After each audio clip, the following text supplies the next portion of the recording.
ঢাকা বিশ্ববিদ্যালয় ও চট্টগ্রামে গণত্রাণ সংগ্রহ করছে বৈষম্য বিরোধী ছাত্র আন্দোলন। বিস্তারিত জানাতে এই মুহূর্তে টিএসসি আছেন রিপোর্টার ফারজানা আক্তার এবং ১৬ শহর রেল স্টেশনে আছেন সহকর্মী শফিকুল আলম। সরাসরি শুরুতেই যাচ্ছি ফারজানার কাছে। দুর্গত এলাকার মানুষদের সহায়তার জন্য বৈষম্য বিরোধী ছাত্র আন্দোলনের যে গণত্রাণ গ্রহণ কর্মসূচি সেটি চলছে এবং আমরা সকাল থেকে দেখেছি এখানে শিক্ষার্থীরা এসে তারা ত্রাণ গ্রহণ করছেন এবং আপনারা দেখছেন যে এখানে কিন্তু কিছুক্ষণ আগেই একটি ট্রাক ভর্তি শুকনো খাবার এসেছে। শিক্ষার্থীরা নিজ দায়িত্বে সেই খাবারগুলো তারা নামাচ্ছেন এবং সেগুলো নিয়ে তারা গোছাচ্ছেন এবং আমরা কিন্তু দেখেছি যে এই যে টিএসসি সহ আরও দুটি যে স্থান রয়েছে ঢাকা ইউনিভার্সিটির জিমনেশিয়াম এবং যে খেলার মাঠ সেখানেও কিন্তু আমরা দেখেছি ত্রাণ এসেছে এবং এখানে যে ত্রাণগুলো সংগ্রহ করা হয়েছে আমরা দেখেছি এর মধ্যে আছে শুকনো খাবার, গুড়, চিনি, শিশু খাদ্য, অর্থাৎ জরুরি অবস্থায় যে মানুষের যে খাদ্যগুলো প্রয়োজন রয়েছে সেই খাদ্যগুলো আমরা এখানে দেখেছি। বিশুদ্ধ পানিও আছে এবং আমরা বৈষম্য বিরোধী ছাত্র আন্দোলনের শিক্ষার্থীরা যেমনটি বলেছেন যে এখানে পর্যাপ্ত পরিমাণের পোশাক এসেছে এবং এর পাশাপাশি আমরা দেখেছি যে গত কয়েকদিনের মতো এখানে যে ক্যাশ টাকা সেই টাকাও কিন্তু দিয়ে যাচ্ছে এবং এখানে আমরা দেখেছি বিভিন্ন কোম্পানি থেকে এসে তারা ত্রাণ দিচ্ছেন, ব্যক্তিগতভাবে মানুষ আসছেন, বিভিন্ন শিক্ষার্থীরা আসছেন। আমরা কিছুক্ষণ আগেই কিন্তু দেখেছি একটি স্কুল থেকে কয়েকজন শিক্ষার্থী তাদের জমানো টাকা নিয়ে এসেছেন, তারা ওষুধপত্র নিয়ে এসেছেন। অর্থাৎ যে যেভাবে পারছেন দেশের আমরা সব স্তরের মানুষ কিন্তু এখানে ত্রাণ পাঠাচ্ছেন বন্যা দুর্গত এলাকার মানুষদের সহায়তার জন্য এবং সবাই কিন্তু বলছে যে আসলে যে বন্যা দুর্গত এলাকার যে মানুষ রয়েছে প্রত্যেকটি জায়গায় যাতে এই ত্রাণগুলো পৌঁছে যায় এবং আমরা দেখেছি সকাল থেকে এই ত্রাণ গ্রহণ কর্মসূচি চলছে এবং তারা শিক্ষার্থীরা যেমনটি বলছেন যে সারাদিনই আসলে তারা কাজ করছে এবং এখানে তারা যেই ত্রাণগুলো এসেছে সেগুলো আপনারা দেখতেই পাচ্ছেন যে শিক্ষার্থীরা সবাই কাঁধে কাঁধ মিলিয়ে এই ত্রাণগুলো সংগ্রহ করছেন, গোছাচ্ছে এবং গুছিয়ে তারা কিন্তু এই ত্রাণগুলো যেখানে বন্যা দুর্গত এলাকা রয়েছে নির্দিষ্ট এলাকায় কিন্তু তারা পৌঁছে দিবে। এবং এখানে আমরা দেখছি যে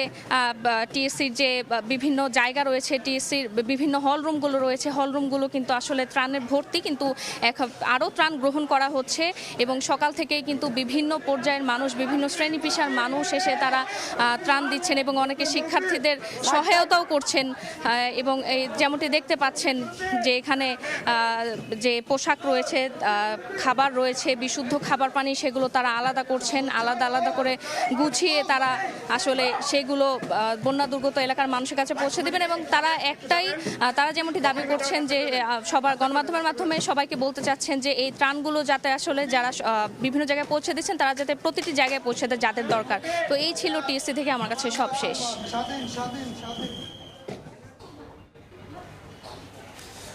ঢাকা টিএসসির মতো চট্টগ্রামেও কিন্তু কেন্দ্রীয়ভাবে বৈষম্য বিরোধী শিক্ষার্থীদের উদ্যোগে কিন্তু চট্টগ্রামে ১৬ শহর রেল স্টেশন রয়েছে, সেখানে গণত্রাণ কর্মসূচি চলছে। আজকে ৭ দিন ধরে কিন্তু এই গণত্রাণ কর্মসূচি শুরু করেছে। এখানে যারা বৈষম্য বিরোধী যারা ছাত্র আন্দোলনের যারা সমন্বয়ক ছিল অর্থাৎ যেখান থেকে নিয়ন্ত্রণ হতো তাই এখন সেই নিয়ন্ত্রণ বা কন্ট্রোল রুম করা হয়েছে এই ১৬ শহর রেল স্টেশনকে। আপনি দেখতে পাচ্ছেন এখানে সর্বস্তরের মানুষ আসছেন, এখানে তা যেভাবে পারছেন সবাই কিন্তু নতুন বাংলাদেশ গড়ার প্রত্যয় নিয়ে কিন্তু আসছেন এবং সবার আবেগ সবার ভালোবাসা কিন্তু এক জায়গায় এসে আসলে মিলিত হয়েছে। দেশের দুঃসময়ে মানুষ যেভাবে মানুষের পাশে দাঁড়াচ্ছে, প্রতিনিয়ত কিন্তু বিভিন্ন ট্রাক বা ভ্যানে করে কিন্তু বিভিন্ন পণ্য সামগ্রী অর্থাৎ যে শুকনো খাবার সহ পানি সহ যেগুলো প্রয়োজন সেগুলো কিন্তু তারা নিয়ে আসছেন। এই বাংলাদেশে আসলে বৈষম্য শিক্ষার্থীরা বলছেন আর তারা এই বাংলাদেশে চেয়েছেন। তবে এই যে এখানে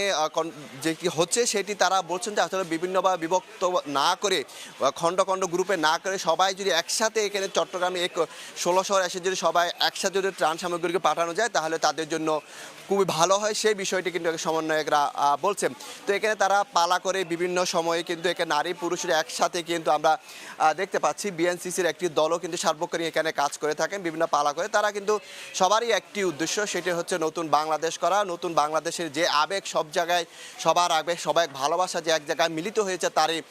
বহিঃপ্রকাশ হচ্ছে এই ত্রাণ কর্মসূচি, কারণ দীর্ঘ 7 দিন ধরে যে ত্রাণ কর্মসূচি চলছে সেটি অতটুকু কমেনি এবং সারা রাত ব্যাপী কিন্তু ওরা এখানে একটি গ্রুপ রেখে রাতে থাকে, তারা আবার সকাল থেকে সেই ত্রাণ সংগ্রহ চলে। তো এই ছিল আমার কাছে চট্টগ্রাম 16 থেকে কেন্দ্রীয়ভাবে যে ত্রাণ কর্মসূচি সংগ্রহ চলছে তার সর্বশেষ তথ্য। গণত্রাণ সংগ্রহের খবর জানাতে সরাসরি যুক্ত ছিলাম চট্টগ্রাম এবং ঢাকা বিশ্ববিদ্যালয় থেকে।